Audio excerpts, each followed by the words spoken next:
Hello दोस्तों, कैसे हैं आप सभी लोग। तो मैथ की टॉप 100 की क्लास शुरू करते हुए, और जो आपका टॉपिक चल रहा है वो एलसीएम और एचसीएफ का चल रहा है। नंबर सिस्टम आपका कंप्लीट हो चुका है। ठीक है, ये क्वेश्चन की सीरीज़ भी आपकी जल्द ही आज ख़त्म कर देंगे हम। ठीक, तो हमारे क्वेश्चन कहाँ तक हो गए थे। ये हो गया था। हाँ, ये क्वेश्चन करना है, क्वेश्चन नंबर 11। ठीक, तो जिन बच्चों ने अभी भी प्रीवियस ईयर के क्वेश्चन पेपर डाउनलोड नहीं करे हैं, टेलीग्राम डाउनलोड कर ज्वाइन कर लीजिए। उसमें आपके सारे अपलोड कर दिए गए हैं। बाकी थ्योरी क्लासेस अभी आप देख सकते हैं, 7 दिन है, तो 7 दिन के अंदर थ्योरी क्लासेस 10-10 मिनट की क्लासेस हैं। आप लोग एक बार जाकर देख लीजिए, काफ़ी हेल्पफुल हैं एग्ज़ाम के पॉइंट ऑफ व्यू से। ठीक है, क्वेश्चन नंबर 11 कहता है कि 21 और 49 के बीच 7 के गुणज का योगफल बताना है। 25 और 30 का सबसे बड़ा सार्व गुणनखंड बताना है। सार्व गुणनखंड का मतलब होता है, सबसे बड़ा सार्व गुणनखंड का मतलब होता है HCF, और सबसे छोटे की बात करेगा तो आपका LCM आ जाता है। अब हमें 7 का गुणज बताना है जो 21 और 49 के बीच में हो। देखो, 7 एकम 7, 7 दूनी 14, 7 तियाँ 21, 7 चौक 28, 7 पंजे 35, 7 छंग 42, 7 सत्ते 49, यहीं तक रखते हैं।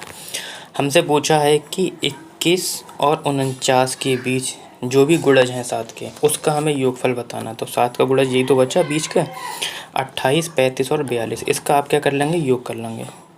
28, 35 और 42, इसका आप योग कर लेंगे। ठीक है, 8 और 2 10, 5 15 के 5 हासिल 1, 4 3 7 8 9 और 1 10, यानी कि 105 आपका योग हो जाएगा। ठीक, अब हमसे पूछा है 25 और 30 का, 25 और 30 का HCF। तो 25 और 30, देखिए वे बड़ी से बड़ी संख्या जो 25 और 30 को डिवाइड कर दें। ठीक, तो बड़ी से बड़ी संख्या 5 आ जाएगी आपकी। कितनी आ जाएगी, 5। 5 25 को भी डिवाइड कर देगी और 30 को भी डिवाइड कर देगी। ठीक है, ठीक, अब हमसे पूछा है इन दोनों को, देखो यहाँ पे डिवाइड का साइन दे रखा है, यानी कि जो इसका आंसर आया है उसको डिवाइड कर देना है 105 डिवाइडेड बाई, और जो इसका आंसर आया है उससे डिवाइड कर देना है। तो जब आप डिवाइड करेंगे, 5 दूनी 10, 5 एकम 5, यानी कि 21 देख लीजिए, A is the right answer. ठीक, क्लियर, आगे बढ़ते हैं। इंपॉर्टेंट क्वेश्चन है, यूपी टेट का भी इंपॉर्टेंट है ये, यूपी सी टेट और सी टेट का भी, ये यूपी टेट के लिए भी, यूपी टेट के लिए भी इम्पोर्टेंट है, सी टेट के लिए भी इम्पोर्टेंट है। कहता है कि 96 के सभी धनात्मक गुणनखंडों का योगफल बताना है आपको। ठीक है, क्या बताना है, योगफल बताना है। ठीक, पहले आप 96 के क्या निकाल लेंगे, गुणनखंड निकाल लेंगे एक बार। यहाँ से करते हैं जिससे कि पूरा आ जाएगा। ठीक, 2 बार में काटते हैं, आपका 2 चौक 8 और 2 चौक 8, 2 अट्ठे 16। ठीक है, 2 दूनी 4, 2 चौक 8। ठीक है, 2 12, 2 6,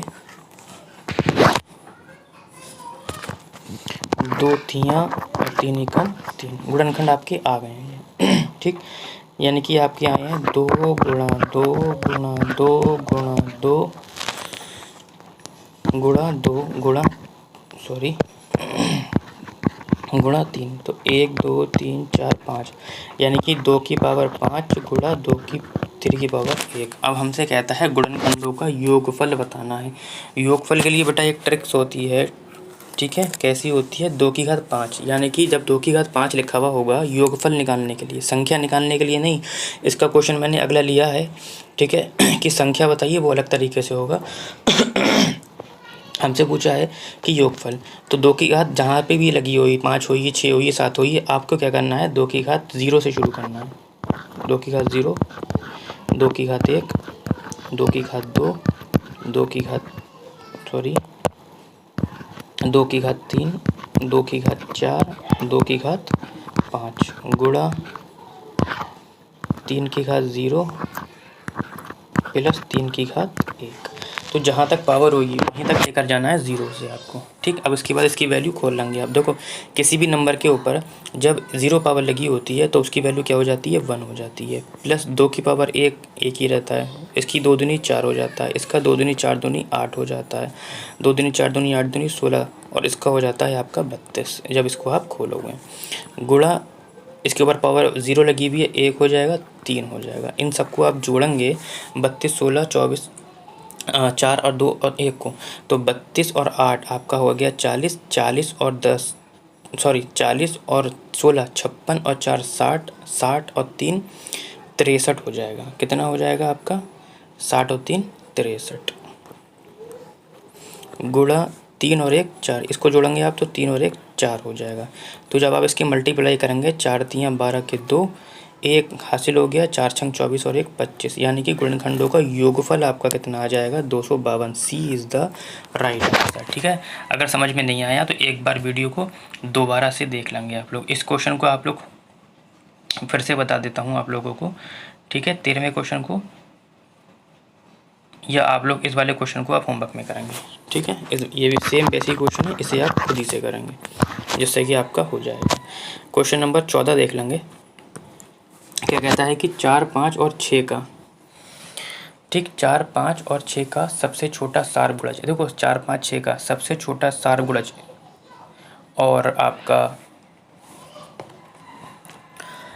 5 6 और 9 का सबसे छोटा सार गुणज, उनका अंतर बताना है। देखो सबसे छोटा सार गुणज भी मैंने बताया एलसीएम होता है, तो यानी कि 4 5 और 6 का एलसीएम आप निकाल लेंगे।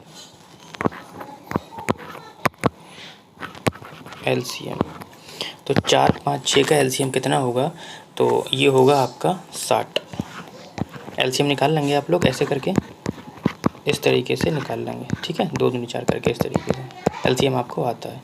इसी तरीके से हमसे पूछा है 5 6 और 9 का एलसीएम, सबसे छोटा एलसीएम। तो 5 6 9 ऐसी संख्या जो इन सबसे डिवाइड हो जाए, तो वो संख्या 90 होगी जो इन सबसे डिवाइड हो जाएगी। अब हमसे पूछा है इन दोनों का अंतर, तो अंतर निकाल लेंगे। एलसीएम आप लोग बेटा खुद ही से निकाल लेंगे, क्वेश्चन ज़्यादा हो जाएंगे इसकी वजह से।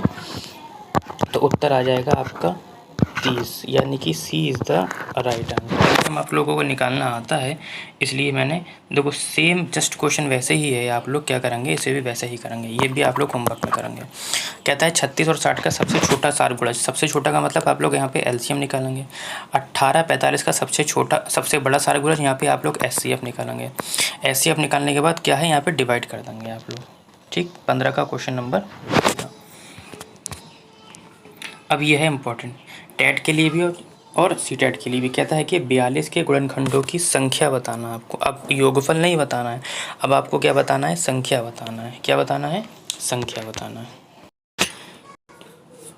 ये आपका 2014 में आया था। पहले आप क्या करेंगे? 42 के गुणनखंड निकाल लेंगे। क्या करेंगे बेटा? 42 के गुणनखंड निकाल लेंगे।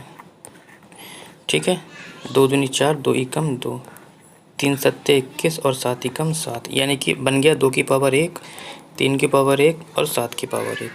संख्या निकालना है, हम योगफल नहीं निकालना है। ठीक है, याद रखेंगे, पीछे वाला क्वेश्चन अलग तरीके से कराया था, उसकी पावर जहाँ तक थी तो 0 से वहाँ तक जाना था, लेकिन यहाँ पे क्या करना है, इसकी जो पावर होगी, जो भी पावर लगी होगी 1 2 3 4 एक्सेट्रा कुछ भी लगा होगा, उसमें क्या करना है, आपको 1 ऐड करना है ऐसे करके। फिर ये वाला गुणा, यहाँ पे 1 था, ये 1 आ गया पावर वाला, उसके साथ +1 कर देंगे आप। फिर पावर वाला संख्या लेंगे, उसके साथ 1 प्लस कर देंगे। ठीक है, यानी कि यहाँ पे जो भी नंबर होगा उसमें हमेशा क्या करना है, 1 ऐड करना है। ठीक, तो 1 और 1 2 2 और 2, 2 दूनी 4 दूनी 8, ये आपकी इस तरीके से संख्या निकल के आ जाएगी गुणनखंडों की संख्या। इसमें और भी टिप जा सकते हैं, विषम गुणनखंडों की संख्या और सम गुणनखंडों की संख्या, वो यूपी टेट में होता है, इसमें नहीं आता है। ठीक है, यूपी टेट की जब क्लास आपकी चलेगी तो उसमें आपको बता दिया जाएगा। ठीक है, हमसे पूछा है 5 10 और 35 के सबसे छोटे सार्वगुणज और सबसे बड़े सार्वगुणज का अंतर बताइए। देखिए, सबसे छोटा सार्वगुणज का मतलब होता है एलसीएम, यानी कि 5 10 और 35 का सबसे छोटा गुणज सार्वगुणज का मतलब होता है एलसीएम निकालना। एलसीएम आपको मैं निकालना सिखा चुका हूँ, तो 70 आ जाएगा, यानी कि वे संख्या जो 5 से भी कट जाए, 10 से भी कट जाए और 35 से भी। देखो 5 से काटेंगे 14 5 70, 10 सत्ते 70, 35 दूनी 70। हमसे पूछा है कि सबसे बड़े सार गुणज, तो सबसे बड़ा गुणा का मतलब होता है इसी 5, 10 और 35 का HCF निकालना है आपको। HCF वे संख्या होती है जो इन सभी संख्या को क्या कर देती है, डिवाइड कर देती है। तो 5 ही होगा सबसे बड़ी संख्या, जो 5 ही कम 5, 5 दूनी 10, 5 सत्ते 35 सभी को डिवाइड कर देगी। अब हमसे पूछा है कि इन्हीं दोनों का अंतर बताना है। इस टाइप के आपको क्वेश्चन देखने को मिलने वाले हैं। तो अंतर जब आप निकालेंगे तो आपको पता है कितना आएगा, 65। देख लीजिए option C is the right answer. ठीक है, आगे बढ़ते हैं इसी तरीके से। देखिए फिर एक क्वेश्चन आपका 18 इसी टाइप का है। देखो उसमें समझ में अगर नहीं आया होगा तो मैं इसमें बता देता हूँ। पहले आपको क्या करना है, 105 के गुणनखंड निकालना है। 105 के गुणनखंड निकालना है। 5 से आप लोग काट सकते हैं या 3 से काट दीजिए। चलिए 5 से काट देते हैं। 5 दूनी 10, 5 एकम 5, 3 सत्ते 21 और 7 एकम 7। ठीक, ये आपका 18 का सोल्यूशन है। अब 5 आया गुणा 3 आया गुणा 7 आया, पावर सभी पे बने। मैंने बताया था जब संख्या निकालेंगे, जब क्या निकालेंगे, संख्या, तो जो भी पावर लिखी हुई, जैसे ये 1 लिखा है तो इस 1 में हम क्या कर देंगे, 1 ऐड कर देंगे। गुणा जो भी पावर होगी उसमें 1 ऐड कर देंगे, ऐड कर दिया। जो भी पावर होगी उसमें 1 ऐड कर देंगे। ठीक है, इसका भी आंसर कितना आएगा, 8 आएगा। ठीक है, इस तरीके से। तो योगफल मैंने निकालना सिखा दिया और संख्या निकालना सिखा दी। अब एक बार योगफल आ गया तो एक बार फिर से बता देता हूँ। योगफल और यहाँ पर लिखा है गुणनखंडों का योगफल, तो योगफल भी एक बार मैं बता देता हूँ। पहले 100 के आप लोग गुणनखंड कर लीजिए।